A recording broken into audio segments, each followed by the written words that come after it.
அஸ்ஸாமிலிருந்து ஒவ்வொரு ஊடுருவல்காரரும் வெளியேற்றப்படுவார்கள் என மத்திய அமைச்சர் அமித்ஷா உறுதியளித்துள்ளார். முதல்வர் ஸ்டாலின் தலைமையில் தமிழக அமைச்சரவைக் கூட்டம் பிப்ரவரி 5ஆம் தேதி கூடுகிறது. தமிழக அரசு தாக்கல் செய்ய உள்ள இடைக்கால பட்ஜெட்டில் இடம்பெற வேண்டிய முக்கிய அம்சங்கள் குறித்து ஆலோசனை நடத்தப்படுகிறது. அதிமுக பொதுச் செயலாளர் பழனிசாமி தலைமையில் மாவட்ட செயலாளர்கள் கூட்டம் வரும் பிப்ரவரி 4ஆம் தேதி சென்னையில் நடக்கிறது. சட்டசபை தேர்தல் குறித்து மாவட்ட செயலாளர்களுடன் ஆலோசிக்கப்பட உள்ளதாக தகவல்கள் வெளியாகியுள்ளன. மகாத்மாவை மறைத்து நாட்டை நாசப்படுத்த துடிக்கும் கோட்சேவின் வாரிசுகளுக்கு தக்க பாடம் புகட்டி காந்தி பிறந்த மண்ணை காத்திடுவோம் என மகாத்மா காந்தி நினைவு நாளையொட்டி முதல்வர் ஸ்டாலின் தெரிவித்துள்ளார். மகாத்மா காந்தியின் 79வது நினைவு தினத்தை முன்னிட்டு எழும்பூரில் காந்தி சிலைக்கு முதல்வர் ஸ்டாலின் மரியாதை செலுத்தினார். பின்னர் தீண்டாமை ஒழிப்பு உறுதிமொழி ஏற்கப்பட்டது. வாரிசு அரசியல் என்பது எங்களை களத்தில் எதிர்க்க முடியாதவர்கள் சொல்லும் இத்துப்போன குற்றச்சாட்டு. எல்லாமே பழைய ஸ்கிரிப்ட் தான் என வாரிசு அரசியல் தொடர்பான குற்றச்சாட்டுக்கு முதல்வர் ஸ்டாலின் பதிலளித்துள்ளார். இந்தியாவில் யாரும் அடைய முடியாத 11.19% வளர்ச்சியை தமிழகம் எட்டியுள்ளது. தேவைகளுக்கு ஏற்ப திமுக கொள்கைகளும் மாற்றமடைந்து வருகின்றன என்று முதல்வர் ஸ்டாலின் கூறியுள்ளார்.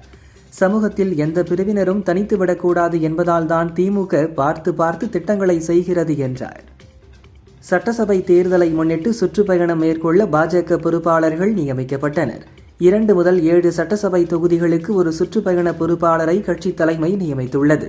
5 தொகுதிகளின் சுற்றுப்பயண பொறுப்பாளராக எல் முருகனும் 6 சட்டசபை தொகுதிகளின் சுற்றுப்பயண பொறுப்பாளராக அண்ணாமலையும் நியமிக்கப்பட்டுள்ளனர். கடலூரில் உடல் முழுவதும் தீப்பற்றி எரிந்தபடியே ராஜேந்திரன் என்ற விவசாயி சாலையில் ஓடிய காட்சி திமுக ஆட்சியில் சட்டம் ஒழுங்கு எந்த அளவுக்கு சீர்குலைந்துள்ளது என்பதற்கான பயங்கர சாட்சி என எடப்பாடி பழனிசாமி தெரிவித்துள்ளார்.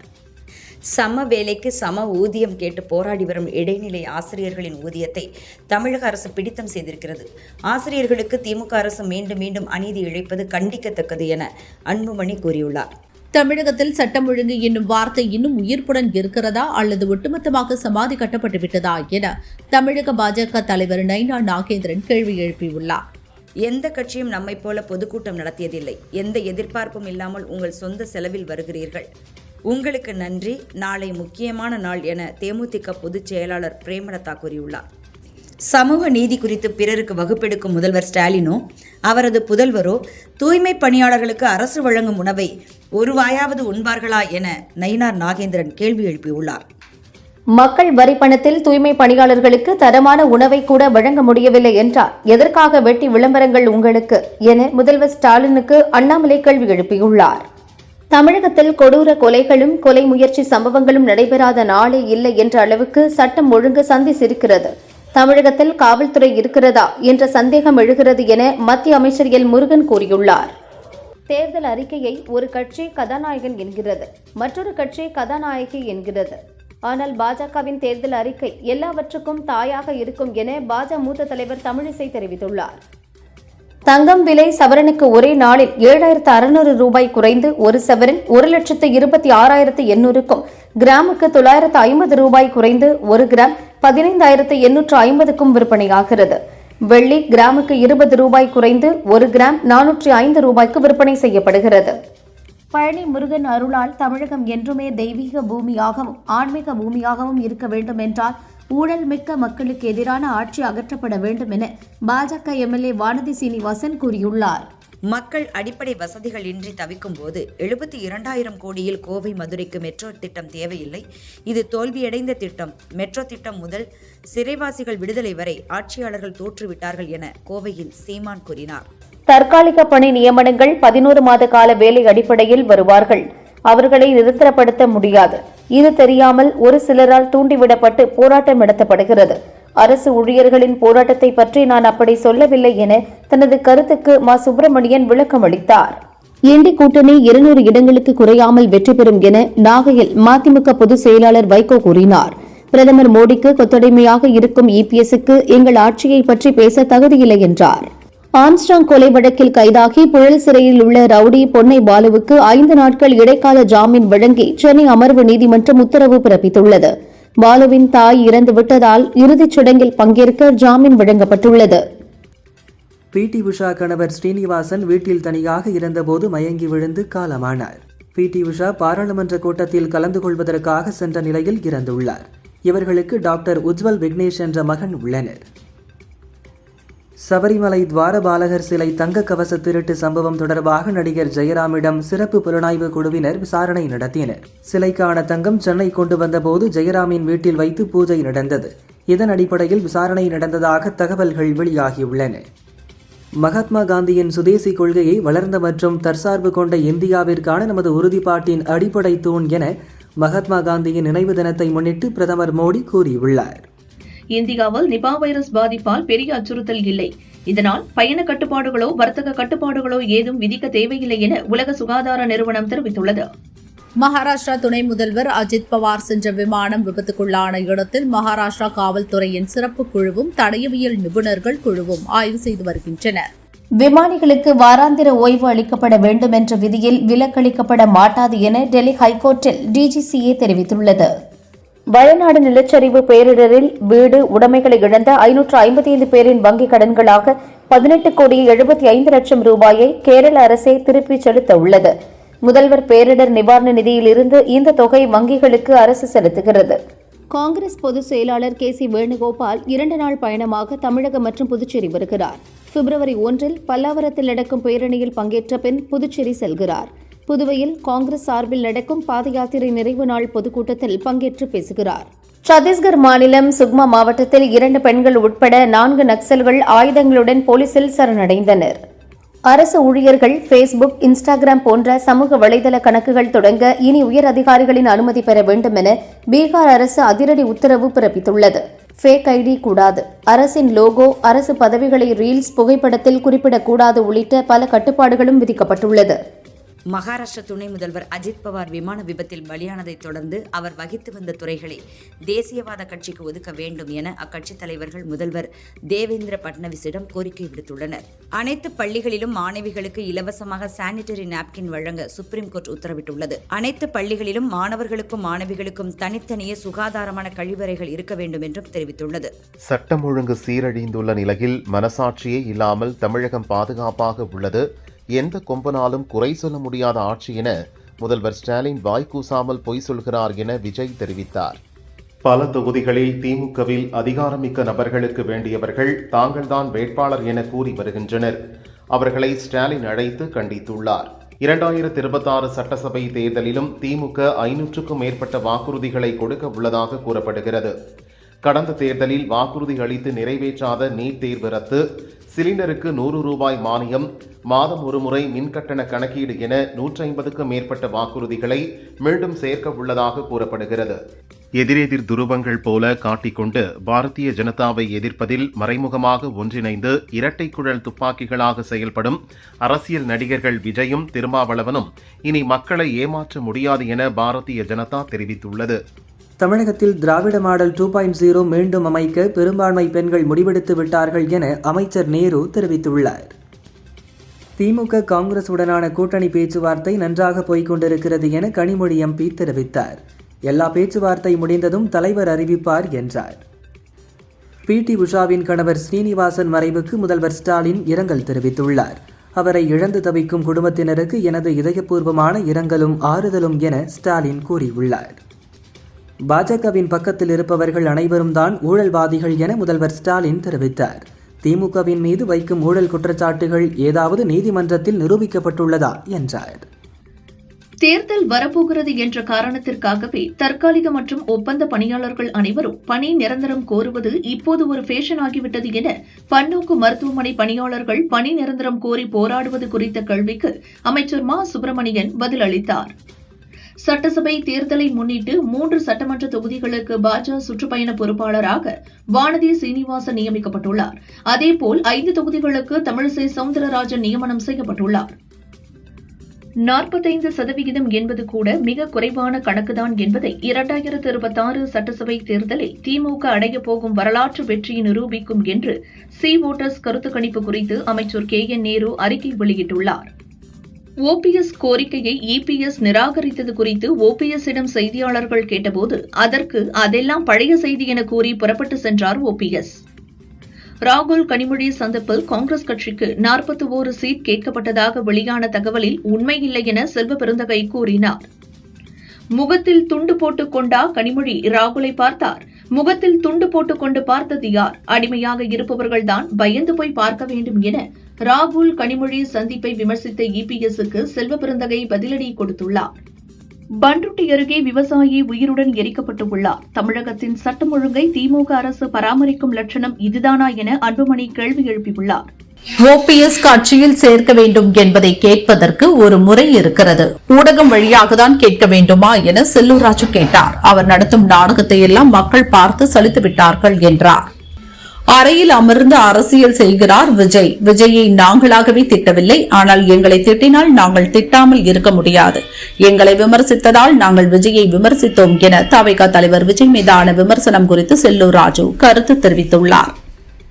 புதிய கட்சி கூட்டணியில் வர வாய்ப்புள்ளது. பல ஆண்டுகளாக காங்கிரசுடன் கூட்டணியில் இருக்கிறோம். எங்களுக்குள் மோதல் போக்கு எதுவும் இல்லை. காங்கிரஸ் திமுக கூட்டணி சுமூகமாக உள்ளது என திமுக எம்பி கனிமொழி தெரிவித்துள்ளார். காங்கிரஸ் கட்சிக்காரர்களுக்கு வந்தே மாதரம் ஜே என்று சொல்வது மட்டுமல்ல, திருப்பி அடிக்கவும் தெரியும். எங்களை பொறுத்தவரை காங்கிரஸ் கட்சியின் தன்மானம் மிக முக்கியமானது என மாணிக்கம் தாக்கூர் கூறினார். எங்களை பொறுத்த அளவில் கிண்டி கூட்டணி என்பது பாராளுமன்ற தேர்தல் கூட்டணிக்காக உருவாக்கப்பட்டதுதான் என காங்கிரஸ் எம்பி மாணிக்கம் தாக்கூர் தெரிவித்தார். யார் என்ன பெயர் சொல்கிறார்களோ அதை அவர்களிடம்தான் கேட்க வேண்டும் என்றார். மத்திய அரசு வரும் பட்ஜெட்டில் தமிழகத்திற்கு நிச்சயம் ஓரவஞ்சனை செய்வார்கள். பாரதியார் குறித்தும் சங்க இலக்கியங்கள் குறித்தும் இந்தி மொழியில் எழுதி வைத்து தமிழகத்தை இதுவரை இல்லாத அளவிற்கு புகழ்வார்கள். தமிழக மக்களை ஏமாற்றி விடலாம் என பிரதமர் மோடி காணும் பகல் கனவு ஒருபோதும் பலிக்காது என வைகோ சாடியுள்ளார். தேமுதிகவுடன் கூட்டணி சம்பந்தமாக நான் எதுவும் பேசவில்லை. கூட்டணி உறுதியாக இருந்தால் முதல்வர் அறிவிப்பார் என கனிமொழி எம்பி தெரிவித்தார். தமிழகத்தில் திமுக ஆட்சிக்கு வந்த பின் கடந்த 4.5 ஆண்டுகளில் மட்டும் 7500 படுகொலைகள் நிகழ்ந்துள்ளன. சட்டம் ஒழுங்கை இந்த அளவிற்கு சீர்குலைத்த ஆட்சியாளர்கள் வெட்கப்பட வேண்டும் என பாமக தலைவர் அன்புமணி குற்றம் சாட்டியுள்ளார். தமிழகத்தில் குறைவான விலையில் பால் கிடைக்கும் போது அதை முழுமையாக கொள்முதல் செய்யாமல் கர்நாடகத்தில் இருந்து அதிக விலை கொடுத்து பால் கொள்முதல் செய்வது தமிழக உழவர்களுக்கு செய்யும் துரோகம் என அன்புமணி தெரிவித்தார். யாருடனும் கூட்டணி பேச்சுவார்த்தை நடத்தவில்லை. கூட்டணி தொடர்பாக வரும் செய்திகள் தவறானவை என தேமுதிக பொதுச் செயலாளர் பிரேமலதா தெரிவித்துள்ளார்.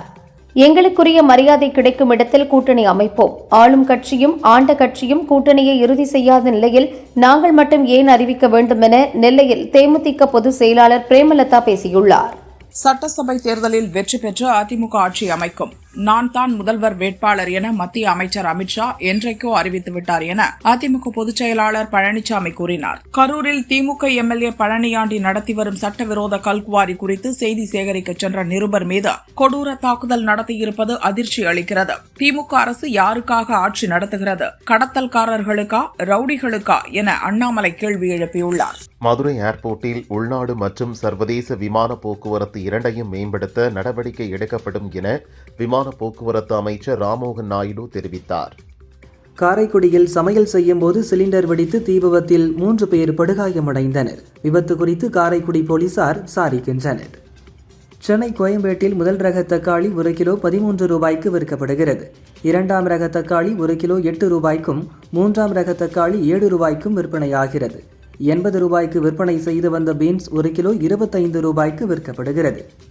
காக்கிநாடாவில் 2 லாரிகள் மோதி தீப்பிடித்ததில் கொல்கத்தாவைச் சேர்ந்த டிரைவர் பலியானார். விபத்து குறித்து போலீசார் விசாரிக்கின்றனர்.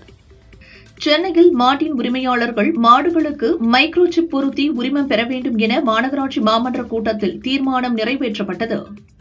சென்னை துறைப்பாக்கத்தில் 54 பாடகர்கள் தொடர்ந்து 2.5 மணி நேரம் நாம சங்கீர்த்தனை பாடி சாதனை படைத்தனர்.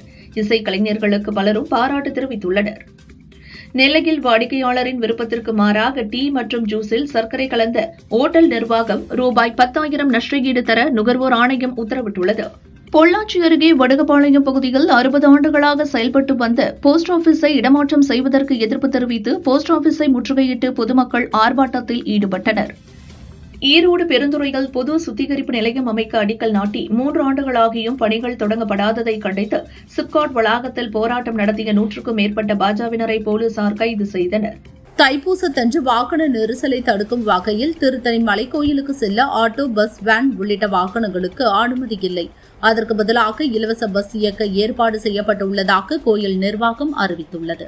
சென்னை நொளம்பூர் பகுதியில் திறந்திருந்த கழிவுநீர் கால்வாயில் கார் ஒன்று கவிழ்ந்தது. காரில் இருந்தவர்களை அப்பகுதி மக்கள் பாதுகாப்பாக மீட்டனர்.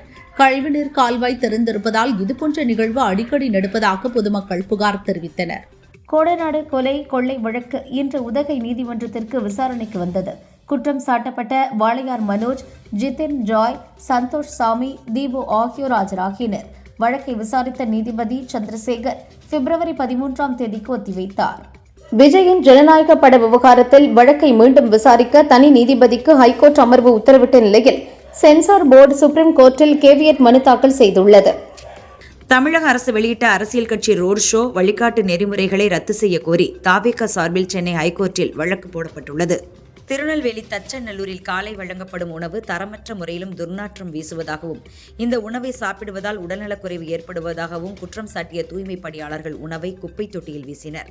பன்ருட்டி அருகே பைக்கில் சென்ற விவசாயி ராஜேந்திரனை காரில் சென்ற மர்ம நபர்கள் பெட்ரோல் ஊற்றி எரித்து கொலை செய்ய முயற்சித்தனர். தீப்பற்றி ஓடிய ராஜேந்திரனை அக்கம்பக்கத்தினர் தண்ணீரை வைத்து தீயை அணைத்து 70% தீக்காயத்துடன் ஹாஸ்பிட்டலில் அட்மிட் செய்தனர்.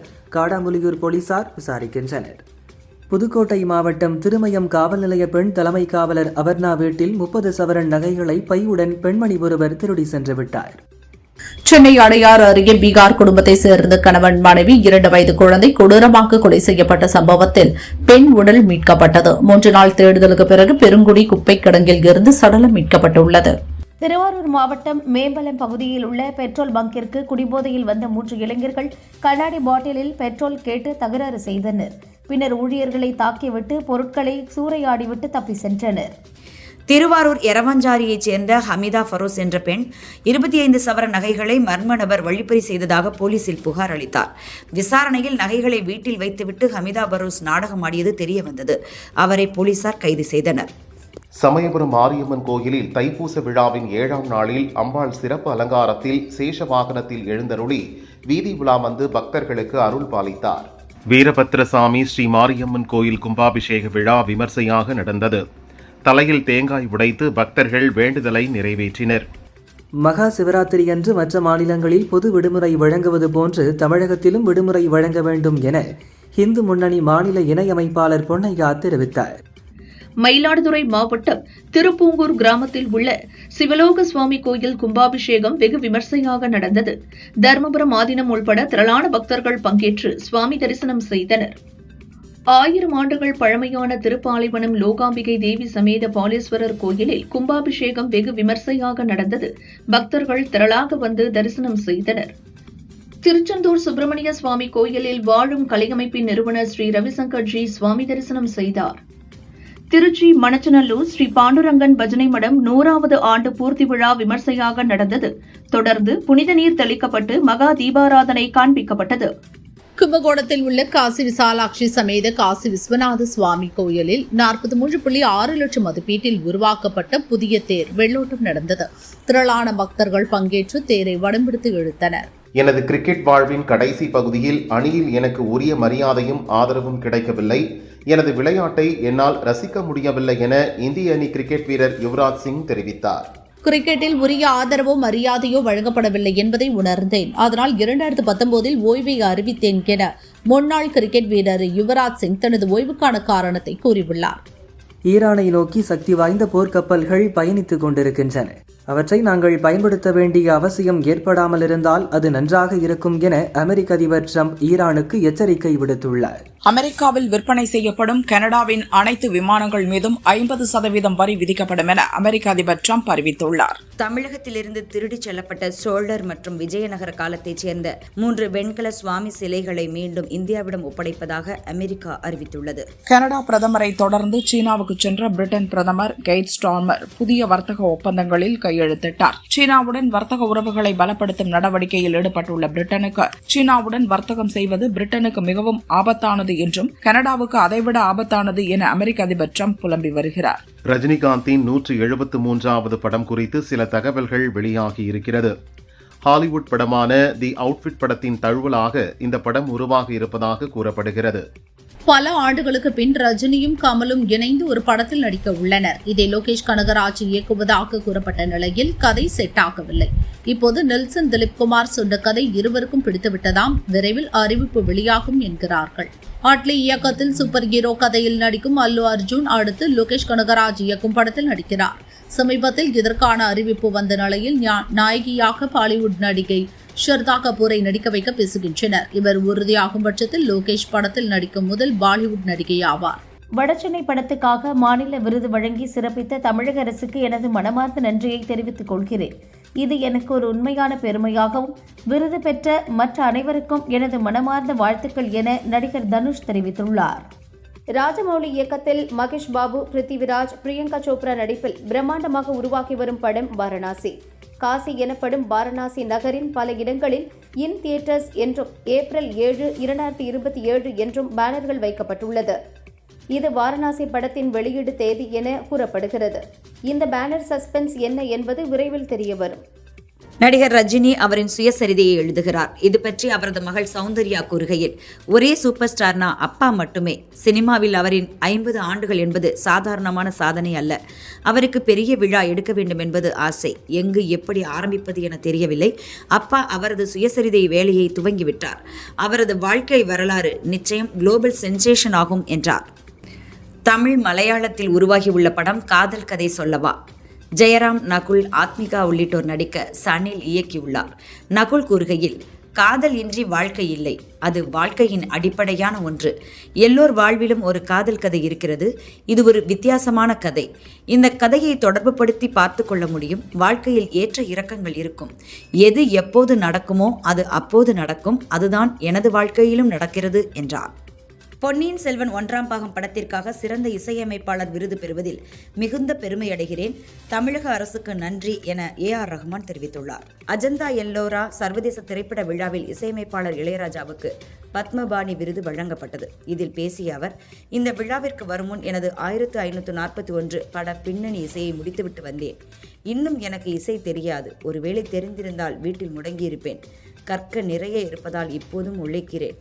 இன்று கணினி மூலம் யார் வேண்டுமானாலும் இசை அமைக்கலாம். ஆனால் நேரடி வாத்தியங்களில் வரும் இசை உணர்வை யாராலும் தர முடியாது என்றார்.